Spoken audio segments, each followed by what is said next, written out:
Bea Alonzo, buntis na ngayon sa first baby nila ni Dominic Roque.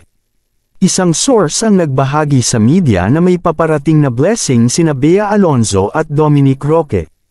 Matapos kasi ang balitang hiwalayan ng dalawa, ay nagkabalikan ang mga ito. Ayon na din kay OJ Diaz, mas naging caring at palagi nang natutulog si Dominic Roque sa bahay ng aktres. Kaya naman, hindi mapigilan ni Dominic Roque ang kasiyahan sa kanyang mga mata nang malaman na buntis na si Bea Alonzo. Ayon dito, masyadong mapili pagdating sa pagkain ng aktres at palagi itong nagpapabili ng mga pagkain sa madaling araw. Medyo nahihirapan nga daw siya sa paiba-ibang mood ni Bea Alonzo ngunit kanya itong naiintindihan dahil alam niyang hindi biro ang maging isang buntis. Para naman kay Bea Alonzo, may mga araw daw na hindi niya naiintindihan ang kanyang sarili. Ibang-iba na siya sa dating kanyang mga ginagawa. Workaholic kasi si Bea Alonzo at aware naman si Dominic Roque dito. Ang tanging hiling ni Dominic Roque sa kanya, ay magpahinga at alagaan ng mabuti ang kanilang magiging anak.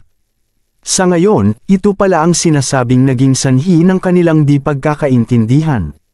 Alam naman natin na kapag buntis ay tila hindi mo maiintindihan ang iyong nararamdaman. Ito ang ensaktong nangyari kay Dominic at Bea Alonzo. Madalas ang kanilang naganggalaita noon dahil mainit ang ulo ni Bea Alonzo at hindi niya naiintindihan ang kanyang sarili. Ayon pa kay Bea Alonzo, mas naging caring naman siya kay Dominic Roque ngayong nagdadalang tao na siya.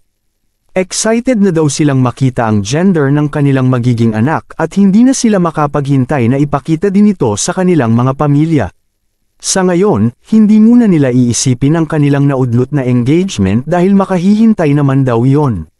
Mas focus na sila sa pagbuo ng kanilang pamilya at sana daw ay wag na silang isangkat sa iba't ibang isyo na hindi totoo. Thankful naman ang dalawa sa blessing na binigay ng Diyos. Anong masasabi ninyo sa balitang ito? Comment down below.